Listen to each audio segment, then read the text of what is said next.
Guys welcome back to my YouTube channel Zubair Mughal. उम्मीद करता हूँ आप सब खैरियत से होंगे। मैं भी अल्हम्दुलिल्लाह अल्लाह के करम से ठीक हूँ। बेसिकली तो ये वीडियो जो है ये एक इंडिया के पार्लियामेंट में कोई हमला टाइप हुआ, अटैक हुआ है।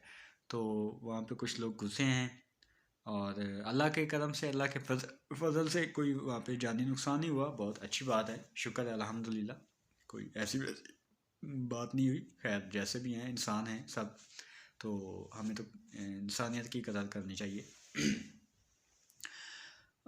उनका ये कहना है कि ये जो बंदे थे, ये जो जो भी अटैक करने वाले थे, उनका मीडिया का कहना है, उनकी एजेंसीज का कहना है कि ये जी आईएसआई के एजेंट है। बगैर देखे, बगैर प्रूफ, बगैर किसी बात के उन्होंने जी पाकिस्तान पे इल्ज़ाम लगा दिया कि ये जी आईएसआई के बंदे हैं। हालांकि ऐसा कुछ भी नहीं है। आगे देखते हैं क्या होता है। चलें स्टार्ट करते हैं। और ये जो वीडियो है ये बेसिकली डिफेंस स्क्वाड चैनल है, इनकी वीडियो है। इनका जो लिंक है वीडियो का और चैनल का, वो आपको मेरे डिस्क्रिप्शन में मिल जाएगा, तो आप जाके विज़िट कीजिए। और ये बहुत ही ज़बरदस्त किस्म की वीडियोस बनाते हैं। आप इनके चैनल को भी सब्सक्राइब कीजिए और साथ हो सके तो मेरे चैनल को भी सब्सक्राइब कर लीजिए। तो चलें स्टार्ट करते हैं।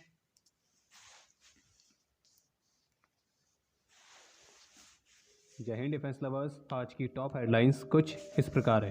पार्लियामेंट की सुरक्षा चूक वाले मामले पर 6 लोग हैं शामिल साजिश में।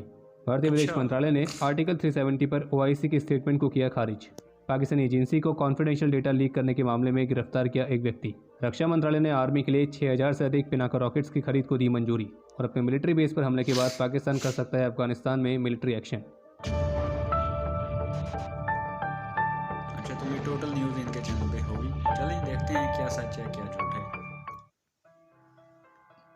नंबर तो आज 1। के अपडेट की शुरुआत करते हैं आज दिन भर की सबसे बड़ी खबर के साथ, जो कि है भारत के पार्लियामेंट में हुई एक बड़ी सुरक्षा चूक। तो हुआ यह कि आज 2 व्यक्ति विजिटर्स गैलरी से बहुत ही कूदकर लोकसभा में घुस अफसोसनाक आए थे खबर है ये। और फिर जिसके बाद उन्होंने आसपास दौड़ना शुरू कर दिया। और यह घटना तब हुई जब लोकसभा में सेशन ऑलरेडी चल रहा था, लेकिन तो घुसपैठियों के अचानक से अंदर घुस आने की वजह से उस सेशन को सस्पेंड किया गया। और फिर बहुत ही जल्द वहाँ पे मौजूद एमपीज और बाकी सिक्योरिटी पर्सनल ने उन दोनों ही व्यक्तियों को पकड़ लिया था। और बाकी वो जो घुसपैठिए थे वो अपने साथ स्मोक के कैनिस्टर्स लाए थे और जिससे ओके। येलो कलर का स्मोक भी निकल रहा था। और वो हाँ, हर तस्वीरें भी आप सभी ने काफ़ी ऑलरेडी देख ली होंगी। बहुत और ज़्यादा जबकि पार्लियामेंट के बाहर भी सीरियस 2 इंडिविजुअल्स को टाइप है। गिरफ्तार किया गया है, जिसमें से एक वुमेन भी है। और ये दोनों भी स्मोक कैनिस्टर्स के साथ किसी तरह का प्रोटेस्ट कर रहे थे। और ये भी कहा गया कि विजिटर्स के गैलरी से कूदकर जो लोकसभा के अंदर घुसा था, तो इस व्यक्ति के पास एक विजिटर पास मिला है जिसमें उसका नाम सागर शर्मा लिखा गया है। और उस पास को बीजेपी मैसूर के एमपी प्रताप सिम्हा द्वारा इशू किया गया है। और अभी तक इस मामले पर टोटल 4 लोगों की गिरफ्तारी की गई है और हमारा ओके। पार्लियामेंट पूरी तरह से सिक्योर भी है। और इस इन्वेस्टिगेशन के लिए मल्टीपल एजेंसीज शामिल हो सकती हैं, इंक्लूडिंग इंटेलिजेंस एजेंसीज। और जबकि एएनआई की रिपोर्ट के मुताबिक इस पूरी कॉन्स्पिरेसी में 6 लोग शामिल हैं, जिनमें से अभी तक 4 की गिरफ्तारी की गई है। और एएनआई ने यह दावा दिल्ली पुलिस सोर्सेज के हवाले से किया है। और बचे हुए 2 लोगों को ढूंढा जा रहा है और 6 में से 5 को ऑलरेडी आइडेंटिफाई कर लिया गया है, जो कि नई दिल्ली के बाहर से थे और वे गुरुग्राम में रह रहे थे। और जिन सही। 4 लोगों को गिरफ्तार किया गया है, तो उनसे आईबी के सीनियर ऑफिशियल्स भी पूछताछ कर रहे हैं। और उन 4 लोगों के नाम हैं सागर शर्मा, मनोरंजन, जो कि अंदर घुसे थे, और बाकी 2 हैं अमोल और नीलम। इन दोनों को सही। पार्लियामेंट के बाहर से गिरफ्तार किया गया था। और लोकसभा स्पीकर श्री ओम बिरला ने अच्छा, ये कह रहे हैं कि ये जो एजेंट हैं, आईएसआई के एजेंट हैं, ये एनीवन जो भी है। अच्छा, दो तो हैं हिंदू नाम के लड़के और एक दो हैं वो, एक उनमें औरत है और एक मर्द है। एक का नाम नीलम है और दूसरे का नाम भी कोई मुस्लिम टाइप ही है। खैर मेरा ये जो मानना है, मेरा जो कहना है कि जो अटैक करता है या जो इस तरह का, जिसका एक माइंड होता है, माइंड सेट पहले बनाया जाता है इस चीज़ के लिए, तो वो उसका किसी भी मज़हब से तल्लुक़ नहीं होता यार। आप ऐसे ही पाकिस्तानी पाकिस्तानी पाकिस्तानी लगा के बैठ जाते हैं। और आपका मीडिया जो है, मैं कहता हूँ 80% झूठ बोलता है, सिर्फ और सिर्फ आवाम को भड़काने के लिए एक दूसरे के। हालांकि ऐसा कुछ भी नहीं है। काफ़ी इंडियन लोग यहाँ पे आए हैं, यहाँ पे रह के गए हैं, देखते हैं। हमारे पाकिस्तानी भाई इंडिया में गए हैं, हमें आवाम बहुत प्यार देती है, ऐसी बात नहीं है। हम एक दूसरे को प्यार करने वाले लोग हैं। जैसे कि वहाँ से इधर आते हैं तो काफ़ी प्यार मिलता है। वो खुद कहते हैं, उनको कोई गन पॉइंट पे नहीं कहलाया जाता है उनसे कि आप ये बयान दें। और ना ही हम जब हमारे उधर जाते हैं तो ना उनसे कोई गन पॉइंट पे कहलवाया जाता है कि आप ये बयान दें। बिल्कुल जो हकीकत होती है उसको वो बोलते हैं और बोलना भी चाहिए। तो ऐसी बात नहीं है। लेकिन चलें, और दूसरी बात ये है कि इस पे तो मुझे सवाल पहला ये आता है कि इनकी सिक्योरिटी कहाँ थी। पार्लियामेंट के अंदर बंदा चला गया है और वो सिक्योरिटी, ज़ाहिर बात है मिनिस्टर बैठे होते हैं, वहाँ पे सिक्योरिटी कहाँ गई थी, बताएं मुझे। ने इस कमेंट इंसिडेंट सेक्शन को में अपनी बेहद ही राय का चिंताजनक इज़हार बताया ज़रूर है कीजिएगा। और उसे गंभीरता से लेने के लिए भी कहा गया है और इसकी हाई लेवल इन्वेस्टिगेशन कराने की बात की गई है और जो भी दोषी हैं उनके खिलाफ सूटेबल एक्शन लिया जाए। और इसी इंसिडेंट को लेकर लोकसभा स्पीकर से पॉलिटिकल पार्टीज के लीडर्स ने मुलाकात भी करी थी और बाकी लोकसभा सेक्रेटरी जनरल ने सिक्योरिटी रिव्यू के लिए गृह मंत्रालय को लिखा है और अगले ऑर्डर्स आने तक पब्लिक गैलरी के लिए कोई भी पास को इशू करने से मना किया गया। और बाकी रक्षा मंत्री श्री राजनाथ सिंह भी स्पॉट पर तुरंत पहुंच गए थे और अच्छी बात है कि इस पूरी घटना में कोई भी घायल नहीं हुआ है। हाँ, ये अगर बहुत घायल अच्छी कोई बात हुआ है। है तो वो घुसपैठिए हुए हैं जो लोकसभा में मौजूद एमपीज के हाथ लग गए थे और वीडियोस तो आप सभी ने देखी होंगी। बाकी सही। वीडियो से याद आया, इस इंसिडेंट को लेकर मेन स्ट्रीम मीडिया की कुछ ऐसी वीडियोस भी देखने को मिल रही हैं जिनको देखने के बाद कुछ कहने के लिए शब्द ही नहीं बचे। खैर, अगर मजाक से हटकर बात करें तो ये जो इंसिडेंट हुआ है ये काफ़ी ज़्यादा गंभीर है और उसके कई सारे कारण हैं। पहला कारण तो ये कि आज 2001 पार्लियामेंट अटैक की एनिवर्सरी है जिसकी वजह से सिक्योरिटी को ऑलरेडी टाइट करके रखा गया था, लेकिन बावजूद इसके इंसिडेंट हो गया।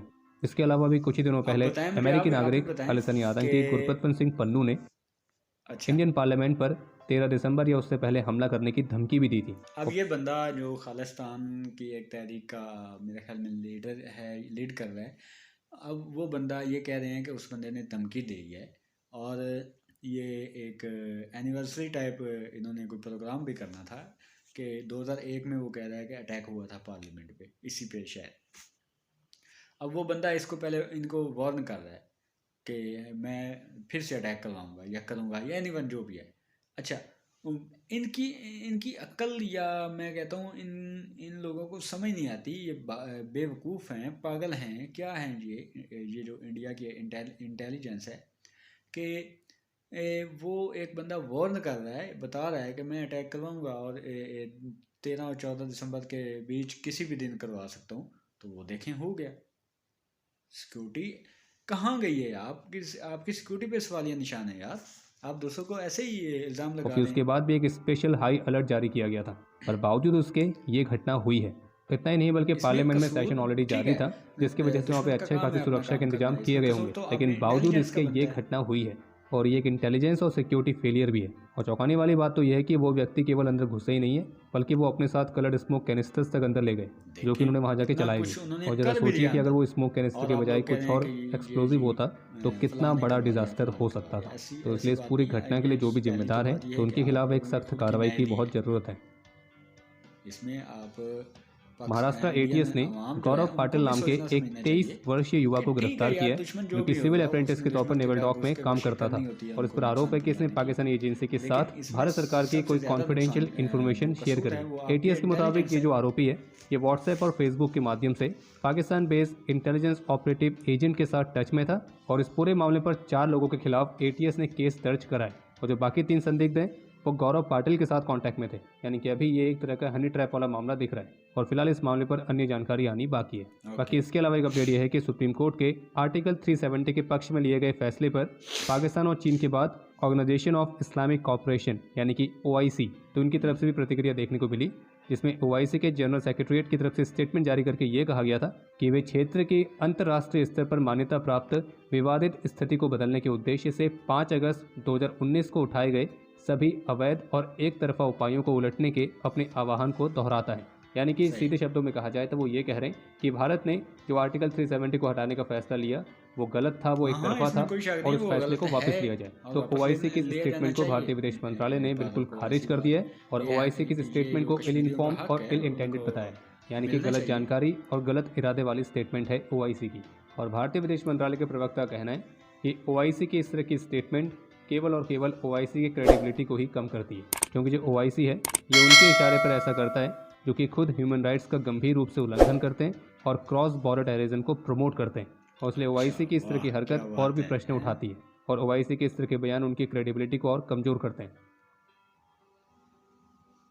कल 14 दिसंबर को विशाखापट्टनम नेवल डॉकयार्ड में इंडियन नेवी अपनी सर्विस में INS तार मुगली को औपचारिक रूप से इंडक्ट करेगी, जो कि एक फास्ट अटैक क्राफ्ट है और पिछले 6 महीनों से विशाखापट्टनम नेवल डॉकयार्ड में इस शिप पर व्यापक रूप से रिपेयर और अपग्रेडेशन का कार्य चल रहा था और अभी जो शिप है ये नेवी की सर्विस में फिर से कमीशन होने के लिए तैयार है। और शिप की खास बात यह है कि भारत के अलावा 2 और नेशंस में अपनी सर्विस दे चुकी है, जिसमें से एक है मालदीव और दूसरा है Seychelles. Maldives national defence forces ने शिप को अपनी सर्विस में 2006 में कमीशन किया था और तब से लेकर अब तक ये इस साल मई के महीने में मालदीव की सर्विस से डिकमीशन की गई है। फिर उसके बाद ये शिप इंडियन नेवी को वापस कर दी गई थी और वापस की गई इस शिप को अच्छी तरह से चेक करने के बाद ये डिसीजन लिया गया कि इसे रिफर्बिश और रिपेयर करके वापस से इंडियन नेवी की सर्विस में शामिल किया जाएगा और ये अब अपने रिपेयर और अपग्रेड को पूरा करने के बाद इंडियन नेवी में अपनी सर्विस देने के लिए फिर से तैयार है। और बाकी आगे बढ़ने से पहले एक छोटा सा रिमाइंडर, हमारे डेडिकेटेड डिफेंस ई मैगजीन पर स्पेशल विंटर सेल चल रही है, जिसमें आप इस डेडिकेटेड डिफेंस ई मैगजीन को 70% डिस्काउंट के साथ प्राप्त कर सकते हैं। बस उसके लिए आपको कूपन कोड का इस्तेमाल करना है PKMKB। बाकी ई मैगजीन को बाय करने का लिंक वीडियो के डिस्क्रिप्शन में दिया गया है। ANI की रिपोर्ट के मुताबिक भारतीय रक्षा मंत्रालय की DAC की मीटिंग में इंडियन आर्मी के लिए 2800 करोड़ रुपीस तक के प्रस्ताव को अप्रूव किया गया था और जिसके तहत इंडियन आर्मी के लिए 6400 के आसपास पिनाका रॉकेट्स लिए जाएंगे। और बाकी जो पहले ऑफिशियल रिपोर्ट्स आई थी उनमें क्लियर किया गया था कि DAC की मीटिंग में आर्मी के लिए 2 टाइप के रॉकेट्स वाले प्रस्ताव को मंजूरी दी गई है, जो कि थे एरिया डिनाइल म्यूनिशन टाइप 2 और टाइप 3। और बाकी इन पिनाका रॉकेट्स की मैन्युफैक्चरिंग भारत में 2 कंपनीज करती हैं, जिसमें से एक तो है state own munitions India limited और दूसरी है private firm economic explosives limited. और ये भी आप जानते होंगे कि पिनाका वेपन सिस्टम भारत के उन वेपन प्लेटफॉर्म्स में भी आता है जो कि दूसरी कंट्रीज को भी एक्सपोर्ट किए गए, जैसे कि जो ये Pinaka multi barrel rocket launcher system है ये आर्मीनिया को एक्सपोर्ट किया गया है। और इस प्रोजेक्ट में प्राइवेट सेक्टर कंपनीज को भी इन्वॉल्व किया गया है, जिनमें इकोनॉमिक्स एक्सप्लोजिव्स लिमिटेड के अलावा लार्सन एंड टुब्रो और टाटा डिफेंस भी शामिल हैं, जिन्होंने पिनाका सिस्टम्स को मैन्युफैक्चर करने के लिए प्रोडक्शन लाइंस स्थापित करी हैं। और ANI की रिपोर्ट के मुताबिक मॉडर्नाइजेशन प्लान्स के हिस्से के तौर पर इंडियन आर्मी की Pinaka multi barrel rocket launcher systems की 22 रेजिमेंट्स की रिक्वायरमेंट है। बाकी इसके अलावा एक अपडेट यह है कि अभी हाल ही में जो TGP ने पाकिस्तान के मिलिट्री बेस पर हमला किया था, तो उस हमले में 100 किलोग्राम से भी अधिक के एक्सप्लोजिव्स का इस्तेमाल किया गया है। और ऐसी भी रिपोर्ट्स हैं कि फिर इस हमले के बाद पाकिस्तान ने अफगान डिप्लोमेट को समन भी किया था। और कुछ सोर्सेज का ये भी कहना है कि इस हमले के जवाब में पाकिस्तान एक बार फिर से अफगानिस्तान में कोई मिलिट्री एक्शन ले सकता है, लेकिन फिर उसके बाद किस तरह के परिणाम पाकिस्तान को भी भुगतने पड़ सकते हैं तो वो तो शायद पाकिस्तान भी अच्छी तरह से समझता होगा। जारी बात है, कौन नहीं समझता। चाइना की intelligence agency ministry of state security यानी कि MSS, तो उनका ये कहना है कि उन्होंने अपनी एक व्यापक जांच में ये पाया है कि जो overseas geographic information system software है तो उसका इस्तेमाल चीन के सीक्रेट डेटा को कलेक्ट करने के लिए भी किया जा रहा है, और जो कि चीन की राष्ट्रीय सुरक्षा के लिए एक गंभीर खतरा पैदा कर रहा है। और उनका यह कहना है कि उनके कुछ प्रमुख सेक्टर्स जिसमें उनकी मिलिट्री भी आती है तो उसका कॉन्फिडेंशियल और सेंसिटिव डेटा कॉम्प्रोमाइज़ हो रहा है। और चाइनीज़ गवर्नमेंट ने ये information Chinese social media WeChat पर रिवील करी है। हालांकि उन्होंने इस बात का खुलासा नहीं किया है कि इस सब के लिए कौन जिम्मेदार है। बाकी उनका यह कहना है कि उनकी नेशनल सिक्योरिटी एजेंसीज अपनी इंपॉर्टेंट नेशनल डेटा को सुरक्षित रखने के लिए डेटा सिक्योरिटी प्रोटेक्शन के लिए एक कोलैबोरेटिव मैकेनिज्म को स्थापित करेंगे। और वैसे चाइना की इस इंटेलिजेंस एजेंसी MSS से याद आया कि आप जानते हैं कि MSS ने 30 अक्टूबर 2023 को एक ऐसे जेनेटिक वेपन के खतरे के बारे में बात करी थी जो कि कुछ खास जातियों को ही टारगेट करेगा। और होने को तो चाइना की इस इंटेलिजेंस एजेंसी ने कुछ ऐसा दिखाने की कोशिश करी थी कि उन्हें इस तरह के वेपन को लेकर काफ़ी ज़्यादा चिंता है। लेकिन इंटरेस्टिंग बात यह है कि ऐसी कई सारी रिपोर्ट्स सामने आई जो कहीं ना कहीं इस तरफ इशारा करती हैं कि क्या चीन खुद एक ऐसे बायो वेपन को विकसित कर रहा है जो कि एक विशिष्ट प्रकार की जाति को ही टारगेट करे। तो अगर आपको इस पूरे मामले को गहराई से समझना है तो उस पर एक डिटेल वीडियो हमने डिफेंस XP नेटवर्क चैनल पर अपलोड कर रखी है। हालांकि वो जो वीडियो है वो इंग्लिश में है लेकिन इन्फॉर्मेशन से भरी हुई है। और बाकी अगर आपको उस वीडियो का हिंदी वाला वर्जन चाहिए तो आप हमें कमेंट करके बता। गाइस वीडियो अच्छी लगी हो तो वीडियो को लाइक एंड शेयर ज़रूर कीजिएगा, चैनल को सब्सक्राइब कीजिएगा।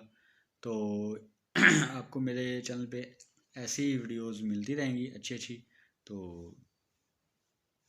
तब तक मिलते हैं फिर नेक्स्ट वीडियो में। तब तक अपना और अपनी फैमिली का ख्याल रखिएगा। अल्लाह हाफिज़।